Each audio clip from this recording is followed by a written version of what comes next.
السلام علیکم، میرا نام ڈاکٹر عائشہ ہے۔ میں ڈاکٹر عائشہ ریاض کے فورم سے آپ سے بات کر رہی ہوں۔ آج میں یہاں پر ان حاملہ عورتوں کے بارے میں بات کروں گی جنہیں بچے کی پیدائش کے بعد خون پڑ سکتا ہے۔ یہ ایک بہت امپورٹنٹ ٹاپک ہے جو میں آج ڈسکس کرنا چاہتی ہوں، اور میں چاہتی ہوں جو بچیاں مجھے سن رہی ہیں، خاص طور پہ حاملہ بچیاں جو مجھے سن رہی ہیں، ان کو پتہ ہونا چاہیے کہ وہ کیا رسک کیٹیگری میں تو نہیں ہے۔ رسک کیٹیگری کا مطلب ہے کہ وہ بچیاں جن کو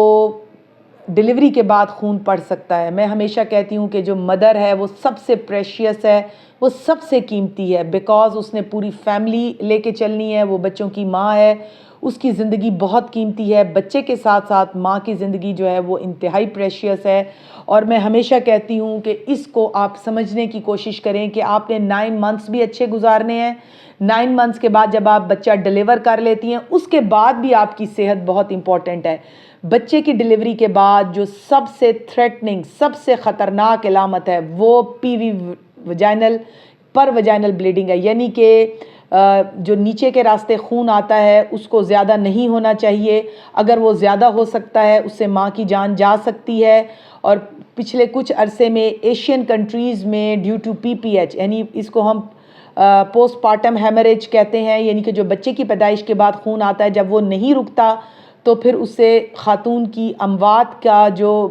پرسنٹیج ہے وہ زیادہ ہوئی ہے، اور اس میں بہت بڑی وجہ یہ ہے کہ ہماری بچیاں جو ہیں وہ اینیمک ہیں۔ یاد رکھیں کہ جو انیمیا ہے، خون کی کمی ہے، یہ انتہائی خطرناک ہے۔ یہ دوران حمل بھی خطرناک ہے، اور یہ بچے کی پیدائش کے بعد بھی خطرناک ہے کہ ایسی بچیاں کا خون جو ہے وہ عام طور پہ پتلا ہوتا ہے، ان میں ان کے P T A P T T levels, ان کے پلیٹلیٹس کاؤنٹ بھی بعض اوقات ڈیرینج ہونے کا خطرہ ہوتا ہے۔ جو خون کی کمی ہے، یہ ایسی بچیاں جن کو دوران حمل خون کی کمی ہو، بچے کی پیدائش سے پہلے خون کی کمی ہو، اچھا جب کنسیپشن ہو رہی ہو، حمل ٹھہرا ہو، اس سے پہلے خون کی کمی ہو، مسلسل ایک انیمیا کی پکچر آ رہی ہو، تو ایسی بچیاں گروپ رسک میں ہوتی ہیں کہ ان کو بچے کی پیدائش کے بعد خطرناک حد تک خون پڑ سکتا ہے جو جان لیوا بھی ثابت ہو سکتا ہے۔ میں یہاں پر بچیوں کو ڈرا نہیں رہی، کیونکہ بہت ساری بچیاں کہتی ہیں ڈاکٹر صاحبہ لوگ ڈیلیور ہو جاتے ہیں اس کے بعد تو سب کچھ ٹھیک ہو جاتا ہے، تو میں ان کو بتاتی ہوں کہ تمام بچیوں کے کہ بچے ایسے بالکل نہیں ہیں۔ آپ کی سیفٹی تب تک ہے جب آپ ڈیلیور بھی ہو گئیں اور آپ کے فرسٹ 6-7 ڈیز اگر وداؤٹ بلیڈنگ چل رہے ہیں، تب آپ آن سیف سائڈ ہیں۔ یاد رکھیں بچے کی پیدائش کے بعد پہلے 24 گھنٹے انتہائی امپورٹنٹ ہوتے ہیں کہ آپ کو بلیڈنگ نہ ہو، اس کے بعد نیکسٹ 3 ڈیز، اور اس کے بعد لاسٹ کے 7 ڈیز، جو فرسٹ 7 ڈیز ہیں، یہ انتہائی قیمتی ہیں۔ اس میں آپ نے اپنے خون کی حفاظت کرنی ہے، آپ کے ایچ بی لیولز اتنے اچھے ہونے چاہیے کہ آپ اس بوجھ کو اٹھا سکیں۔ یاد رکھیں کہ جب ایک بچی نارمل ڈیلیور ہوتی ہے تو اس کا جو ریشو ہے بلڈ ضائع ہونے کی، وہ فار ایگزامپل اگر وہ 500 ml کے آس پاس ہے تو ٹھیک ہے، لیکن اگر وہ زیادہ ہے تو نیچرلی ڈینجرس ہے۔ لیکن جب سیزیرین سیکشن ہوتا ہے، بڑا آپریشن ہوتا ہے، اس میں بچے دانی کے منہ پہ کٹ لگتا ہے، اس پہ بلیڈنگ زیادہ ضائع ہونے کا خطرہ ہوتا ہے بنسبت نارمل ڈیلیوری کے، کیونکہ نیچرلی سی بات ہے کہ نارمل ڈیلیوری ایک نارمل فینومینن ہے، اس میں بلیڈنگ کور ہونے کے چانسز بہت جلدی ہوتے ہیں، کیونکہ پیشنٹ کو کوئی کٹ نہیں لگا ہوتا، اس نے اپنی دردیں اٹھائی ہوتی ہیں، پیشنٹ بے شک ایگزاسٹڈ ہوتی ہے، لیکن اس کو کنٹرول کرنا وہاں پر بہت ضروری ہوتا ہے۔ لیکن دیکھا گیا ہے کہ سیزیرین سیکشن میں جو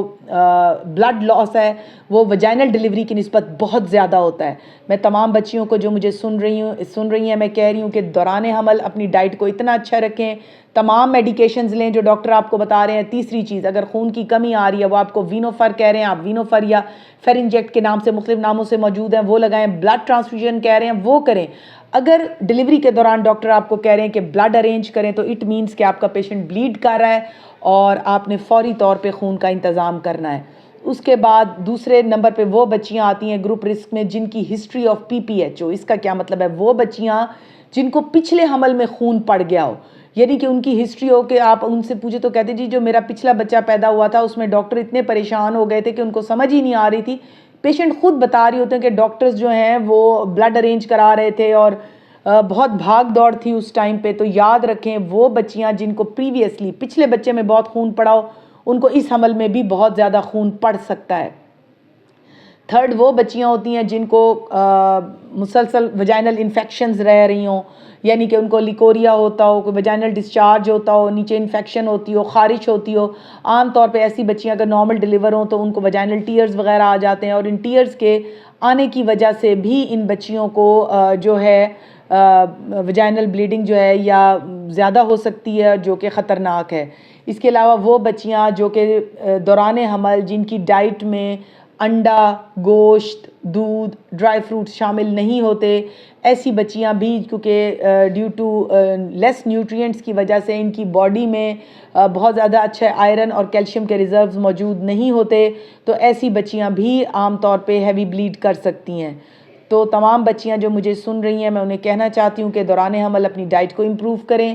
آئرن اور کیلشیم کی میڈیسن ضرور لیں، اور اپنے بلڈ سی پی کے ٹیسٹ ضرور ریپیٹ کراتی رہیں ہر 2 منتھس کے بعد، تاکہ پتہ چلے کہ آپ کے ایچ بی لیولز کتنے ہیں. اگر آپ مجھ سے کچھ پوچھنا چاہیں، میرا کمنٹ سیکشن اوپن ہے، آپ پوچھ سکتی ہیں. اگر آپ مجھ سے via video call online appointment number لینا چاہیں تو میرا نمبر آپ کو اسکرین پر نظر آ رہا ہے. Thank you very much.